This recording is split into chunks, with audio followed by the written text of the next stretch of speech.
श्रावण महिन्यात हे 3 पदार्थ चुकूनही खाऊ नये. नमस्कार मंडळी, श्री स्वामी समर्थ. स्वागत आहे तुमचे माझ्या यूट्यूब चॅनेलवरती.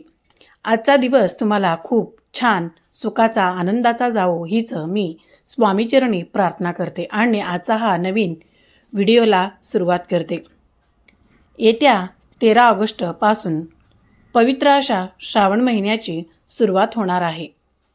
श्रावण हा संपूर्ण महिना भगवान शंकराच्या उपासनेचा महिना मानला जातो. त्यामुळे जे लोक श्रावण महिन्यात भक्तिभावाने पाहतात ते या महिन्याच्या प्रत्येक सोमवारी शंकराची आराधना करून उपवास करतात. श्रावण महिन्यात येणाऱ्या 4 किंवा 5 सोमवारी शंकराची यथायोग्य पूजा करून दिवसभर शक्य असेल तर उपवास केला जातो. या दिवशी भक्तिभावाने उपवास केल्याने भगवान शंकर हे आपल्यावरती प्रसन्न होतात आणि इच्छित मनोकामना पूर्ण करतात. श्रावण हा महिना अतिशय शुभ आणि महत्त्वाचा मानला जातो. या श्रावण महिन्यामध्ये माता पार्वतीने कठोर तपश्चर्य व्रत करून याच महिन्यामध्ये भगवान शंकरांना प्रसन्न करून घेतले होते आणि म्हणून श्रावण महिन्यामध्ये प्रत्येक सोमवारी जर स्त्रियांनी व्रतवैकल्य केले तर त्यांना अखंड सौभाग्यवती प्राप्त होते. पतीच्या आयुष्यातील सर्व समस्या दूर होऊन पतीला दीर्घायुष्य प्राप्त होते आणि म्हणून अनेक स्त्रिया या श्रावण महिन्यामध्ये सोमवारी व्रत करून भगवान शिवशंकराची पूजा आराधना आणि शिवमुठ वाहतात. या श्रावण महिन्यामध्ये भगवान शिवशंकर हे आपल्या सासरी येतात, म्हणजेच पृथ्वीवरती येत असतात आणि म्हणून या महिन्यामध्ये आपण जी काही सेवा उपासना व्रत उपाय करतो त्यात सेवेचे त्याचा उपायाचा आपल्या 100% फळ प्राप्त होतं. श्रावण महिन्यात येणाऱ्या प्रत्येक दिवस धार्मिक दृष्टिकोनातून महत्त्वपूर्ण समजला जातो. या संपूर्ण श्रावण महिन्यात भगवान शंकराची उपासना करण्याचे विशेष महत्त्व आहे आणि सगळ्यात महत्त्वाची गोष्ट म्हणजे या काळात सर्व शिवभक्त आपल्या आहारातील काही विशिष्ट पदार्थांचा त्याग करतात. आता हा त्या केवळ धार्मिक कारणामुळेच केला जातो, कारण श्रावण महिन्यात अनेक पदार्थ खाण्यास मनाई आहे. जर या श्रावण महिन्यामध्ये आपण काही पदार्थाचे सेवन केलं तर त्याचा वाईट परिणाम हा आपल्या आरोग्यावर आणि आपल्या आयुष्यावरती होत असतो आणि म्हणून या काळात विशिष्ट आहाराचे पालन करणे उचित मानले जाते. आणि म्हणून या श्रावण महिन्यामध्ये भगवान शंकराच्या पूजेत सोबतच काही महत्त्वाचे नियमसुद्धा आपल्याला पाळायचे असतात. तर आपण केलेल्या व्रताचे पूजेचं सेवेचे फळ जे आहे तर ते आपल्याला प्राप्त होत असतात.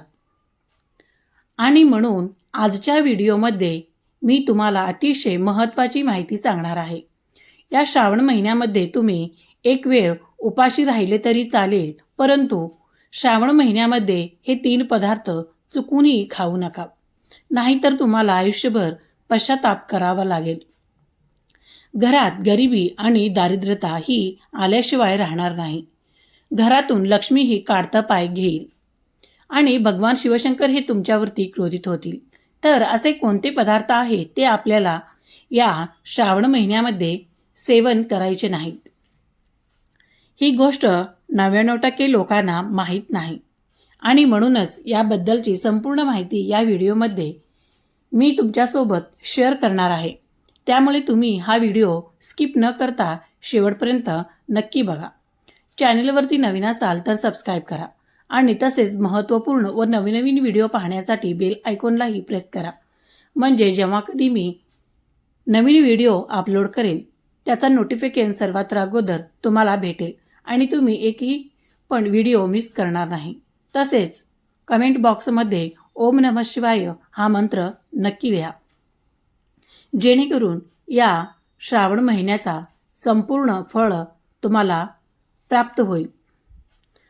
तसेच व्हिडिओला एक हाईप देखील द्या.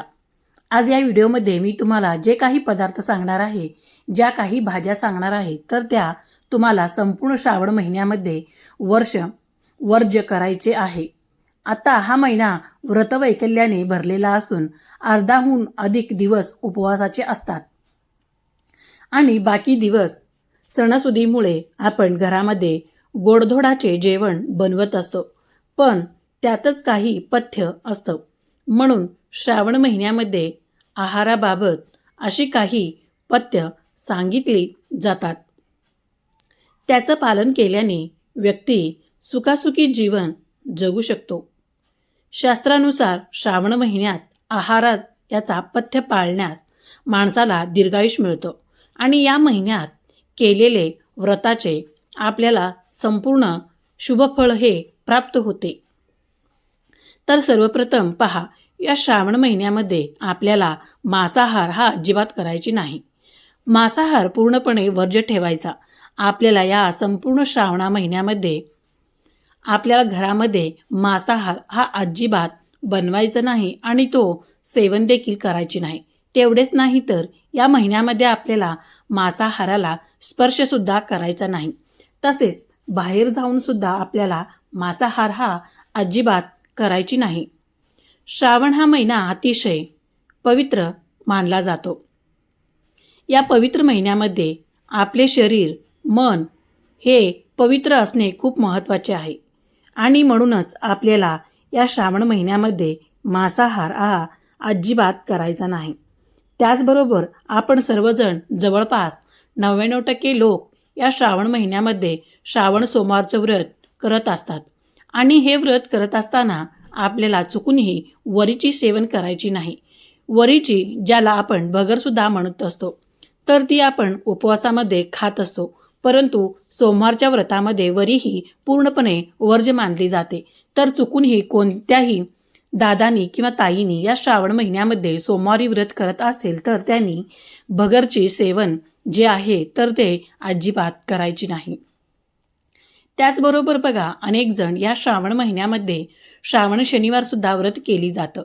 जर तुम्ही श्रावण महिन्यामध्ये श्रावण शनिवारचा व्रत करत असाल तर या व्रतामध्ये वरी चालते का? तर अजिबात नाही.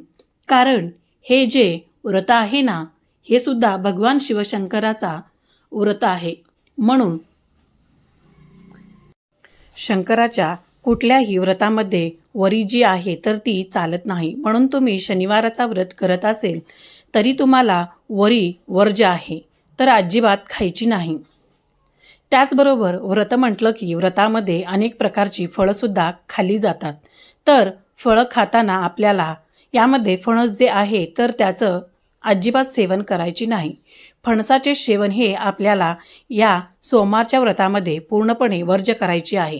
कारण सोमवारच्या व्रतामध्ये फणस हा खाल्ला जात नाही. तर तुम्ही या दिवशी चुकूनही वरी किंवा फणस खाल्ला तरी उपवास केला तर हा उपवास तुम्हाला कुठल्याही फळ जे आहे तर ते प्राप्त होणार नाही. म्हणून जे लोक श्रावण सोमवार व्रत करतात त्यांनी हे 2 पदार्थ उपवासामध्ये आवर्जून कटाक्षाने टाळायचे आहे. तसेच या श्रावण महिन्यामध्ये आहाराबाबत सुद्धा काही पथ्य जे आहे तर ती सांगितली जातात. त्याचं पालन केल्याने व्यक्ती सुखासुखी आपले आयुष्य जगू शकतो. आता तुम्ही बघितलं तर श्रावण महिन्यामध्ये भरपूर पाऊस पडत असतो. त्यामुळे आपली भूक जी आहे तर ती अधिक वाढत असते, परंतु आपली पचनक्रिया ही मंदावलेली असते आणि अशा काळात तळलेली पदार्थ पचायला खूप जड जातात आणि या काळात आपली झोपही पूर्ण होत नाही. सर्दी, खोकला, डोकेदुखी, ताप यासारखे आजार डोकं वर काढतात. म्हणून या काळात आहाराशी संबंधित काही पथ्येही पाळली पाहिजे. कारण तुम्ही बघितलं असेल किंवा श्रावण महिन्यामध्ये सर्दी, खोकला, ताप यासारखे जे आजार आहे ते तर खूप जास्त प्रमाणामध्ये लोकांना जळत असतात आणि म्हणून या महिन्यामध्ये काही आहारामध्ये पथ्य जे आहे तर ते आपल्याला पाळायचं असतं. पावसाळ्यात पचनशक्ती कमकुवत होत असल्याने या काळात तामसी आहाराचे सेवन करू नये असं सुद्धा सांगितलं जातं. आता तामसिक आहाराचे सेवन करू नये म्हणजे असे कोणते पदार्थ आहे ज्यामध्ये कांदा, लसूण, मासा, मदिरा या सगळ्यांचा समावेश होतो. यानंतर दुसरे पथ्य म्हणजे श्रावण महिन्यामध्ये पालेभाज्या या खाऊ नये. पावसाळ्यात पालेभाज्या पचायला जड असतात. या काळात पालेभाज्यावरती अनेक सूक्ष्मजीव आढळतात. आता ते आपल्या डोळ्यांनी आपल्याला दिसत नाही. या भाज्या कधीही धुवून घेतल्या तरी ते जात नाही. म्हणून श्रावणात पालेभाज्या आवर्जून टाळावेत. तसेच या श्रावण महिन्यामध्ये वांग्याचा सेवनसुद्धा करू नये. जेव्हा आपण वांगं कापतो तेव्हा ते खूप पटकन काळा पडतो आणि अशा पडणाऱ्या वस्तूमध्ये नकारात्मक ऊर्जाही खूप लवकर आकर्षित होते आणि म्हणून कुठलाही व्रत सोडताना वांग्याचा सेवन करू नये असं म्हटलं जातं. आणि म्हणून या श्रावण महिन्यामध्ये सुद्धा आपल्याला वांग्याची भाजी ही आहे तर ती पूर्णपणे वर्ज्य करायची आहे. त्याचबरोबर या श्रावण महिन्यामध्ये कडधान्याची वापरही कमी करावं. कडधान्य पौष्टिक असला तरी पचायला खूप जास्त जड असतात आणि म्हणून श्रावणात कडधान्याचे सेवन जे आहे तर ती कमी करावं. तर आता या श्रावण महिन्यामध्ये कोणते पदार्थ खावे असा प्रश्नसुद्धा पडला असेल तर पहा, या श्रावण महिन्यात फळांचा फलाहार करावा. ही फळ शरीराला आवश्यक असलेल्या पोषक तत्वाची गरज भागवते. याशिवाय तुम्ही गहू, तांदूळ, ज्वारी, फळभाज्या, गोड पदार्थ, दही, दूध, तूप, ताक याचा आहारामध्ये समावेश करू शकता. यामुळे आपल्याला शरीराला कुठलाही त्रास होणार नाही. या पदार्थामुळे आपलं पोटही बिघडत नाही आणि आपली तब्येतही जी आहे तर ती सुद्धा चांगली निरोगी राहते. त्याचबरोबर अनेक ठिकाणी सोमवारच्या दिवशी आपण भगवान महादेवांचे व्रत करत असतो, म्हणजे सोमवारचा व्रत करत असतो. आणि या दिवशी जेव्हा आपण व्रत करतो तेव्हा व्रत करत असताना या व्रतामध्ये दूध आणि दुधापासून बनवलेली कोणतेही पदार्थ जे आहे तर ते सुद्धा सेवन केले जात नाही. या दिवशी आपण दूध हे भगवान शिवशंकरांना अर्पण करत असतो आणि म्हणून दूध किंवा दुधाचे पदार्थ जे आहे तर ते या दिवशी सेवन केले जात नाही. जर शक्य असेल तर ही गोष्टसुद्धा तुम्ही आवर्जून पाळा. तर ही अत्यंत महत्त्वाची माहिती मला तुमच्यापर्यंत शेअर करायची होती. व्हिडिओ तुम्हाला आवडला असेल तर लाईक करा, चॅनलवरती नवीन असाल तर सबस्क्राईब करा आणि हा व्हिडिओ आपल्या मित्र परिवारासोबत जास्तीत जास्त शेअर करा. चला तर मग भेटूया अशाच पुढच्या नवीन व्हिडिओमध्ये. तोपर्यंत सर्वांना श्री स्वामी समर्थ. जय जय स्वामी समर्थ.